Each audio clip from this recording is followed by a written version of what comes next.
Hello everyone, Venris here, and today's the day of the DLC.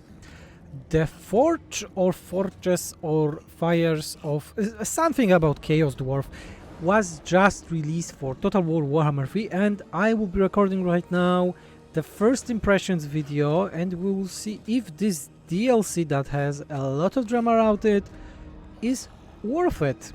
But before that, let's have a word from our sponsor. Everyone needs a VPN, especially now with all those global blockades everywhere.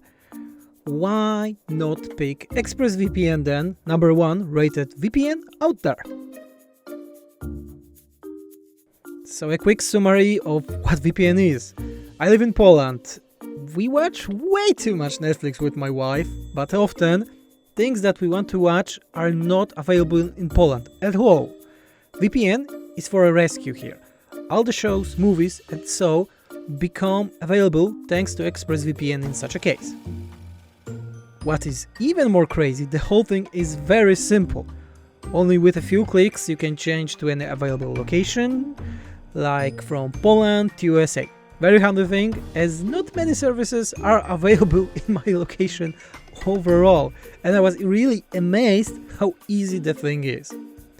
Click my link in the description below to find out how you can get 3 months of ExpressVPN for free now.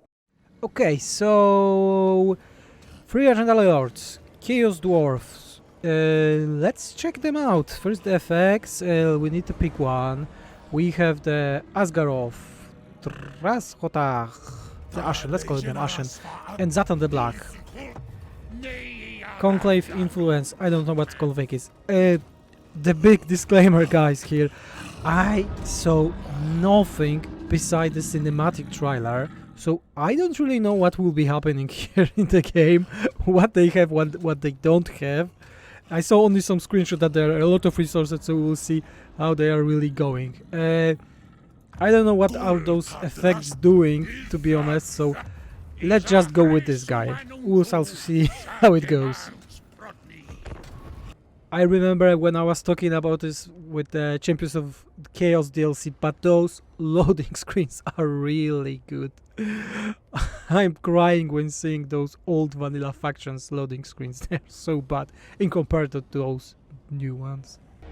Eager to exploit this power, the sorcerer prophets of Zarnagrund sought to reach the source of this demonic substance. The domain of their malign god, Hashut, the father of darkness. Just a note, as Lady is speaking, the cinematic trailer, the cinematic intro for the campaign was very good. Game. Okay, that was strange. Oh, there's nothing here. Where's the... Oh! Is made ready. They changed it. Speed so furious, it becomes a mass graveyard for hundreds And she's reading of it. exhausted workers. You don't need to read. Expendable lives, for only the drill is of concern. Okay, let's check how they are playing, because I see a lot of changes here. Oh, whoa, there's like fight battles and gather the labor. Then spend armaments, use conclave, dispatch military convoys. But we also have drilling, we have raw materials, we have armaments, we have conclave, we have a drill. Okay, there's a lot of things for one faction. Let's make it slowly, okay? First thing, camera options. Best thing you always do. This is a handy tool. We'll never use it again. Let's go with our guy Asgarov. This is a hero? Yeah, this is a hero. Zorak, bull center of Turukas. Let's go to the battle, okay? And then we'll check the later. I don't know what's happening here. Okay, we are in the battle. There is a lot of things that I need to check. First of all, Asgarov. He's a mage, yeah? So he has a lot of fire and a lot of Hashut. Quite interesting. We have this bull guy, we have short guys, we have orc laborers. Everyone is very loud, like very loud. I don't know if you can hear me even. Like, Way too loud. Even for me. Chaos Dwarf blunderbusses. Okay, I hear some rumors about those guys. Let's go. Let's just check it. How this battle will unfold for those Chaos Dwarf. And if the rumors were true. Okay, we are on a position. Let's check those guys. I want to see them shooting.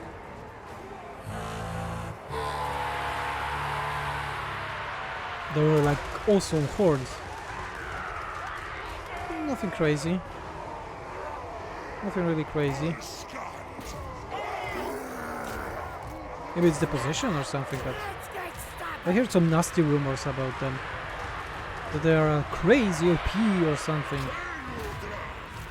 I didn't see it. Burning thing.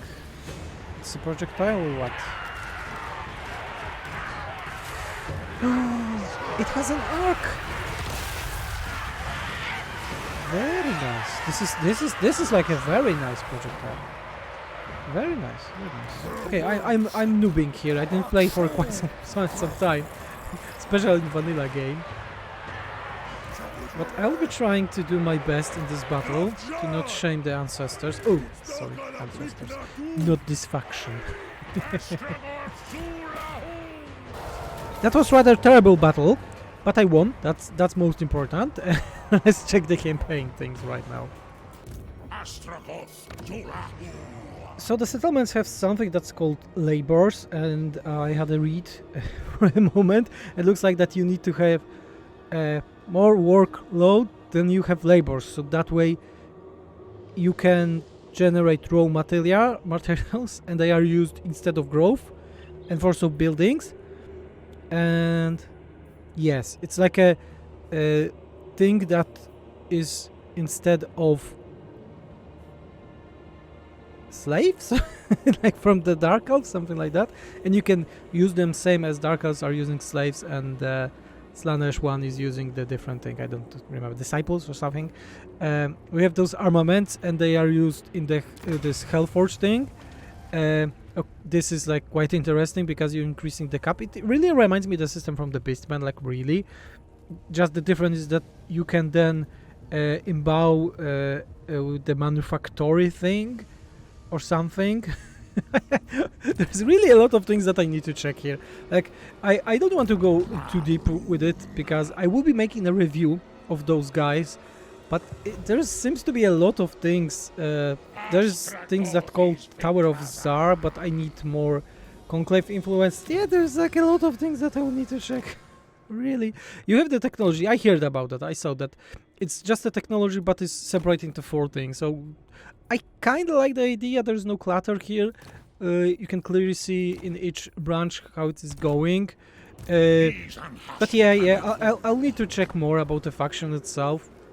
The drill thing, it seems to be like you're taking mission, so it reminds me the Oxyotl thing a bit.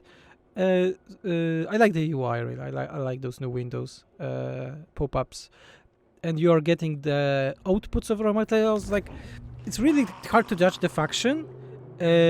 Only about after the reading I need to play more, and I will be playing them more, making a full review, but I would like to check the units right now and then the more specific stuff in the review, because it seems that the faction is quite complicated, to be honest. More complicated than I expected. So I was checking the units right now, and whoa, they are like... The models are really crazy. The Kadai Destroyer one is really awesome. I didn't remember a lot of stuff about the Wizard units from the tabletop, because they didn't have like a lot of things, to be honest, from the older stuff, but the units here are looking really cool. Like, I have to admit it. They are looking very cool in terms of the roster. There seems to be a lot of different roles, and this is the biggest roster that Warhammer 3 Faction ever had. Because Warhammer 3 Faction, the vanilla ones, are very poor rosters. We talked about this some time ago. The Earthquake thing, let's check it in the action. But I checked some units, and they are looking cool. Okay, there's like a bomb going on. Oh my god, and there's like an effect for the vortex that's killing them still. With the right aim, I think it can kill everything, blobs or anything. A lot of dwarf units are hybrids. I can see, like, a lot. This earthquake thing will be insane against AI. OP to hell. Yeah. I really wonder how the factions will be faring more as I will be playing in campaign. It's looking quite interesting and looking very complex. Even that it's maybe using some other faction stuff. It's hard to judge after only 2 turns really. But I will be checking them fully and giving a full feedback and the review, because this DLC is like a big milestone for the game, I think, especially with the price increase. It's very important for us to properly judge this and know if give a hint maybe to CA if really want a DLCs like this. So if this will be a great DLC, I think that price increase will be fine. But as I was saying, I need to check it, and I will be judging the in my review the paid stuff, okay, not the free stuff. I think it's time to make a proper review of the non-paid stuff, so this Mirror of Fate thing and the patch 3.0, because I checked the changelog and wow, I'm a bit concerned after checking the changelog, so we shall see.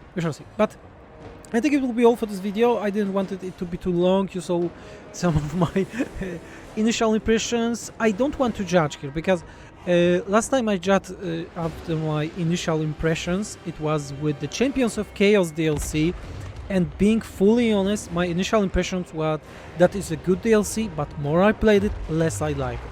I think that the warband system is good on paper when you have a 1-2 armies, but when campaign goes on, it's a very annoying system, and the difference between Warriors of Chaos factions are very minimal, and I would not judge highly of the Champions of Chaos DLC after playing it a lot, so I don't want to make the mistake here, and I'm not giving any of my like rating or something like that. So right now, what can I say? The campaign looks complex, which is very good. I really like the aesthetics. The faction roster is looking also good, but we shall see how it all fare in the long run for a paid DLC. As I was saying, we are separating the free content, so a patch note, the Ulrika hero, the Mirror of Fate, from a paid DLC. What do you get from $25? So yeah, that will be all for this video. Thanks everyone for watching. Remember that you can always support SFO mods and my game Whispers of the Isles. We have the Patreon for both of those projects that are very separated. None of them are interlinked in terms of the funding, so this is important. One as Patreon for SFO is for SFO, Whispers for the Isles is Whispers for the Isles. Nothing goes from one to another. So yeah, thanks everyone for watching. Remember to hit that notification bell, subscribe and like the video. I was Venris and I'm talking way too much for the end of this video.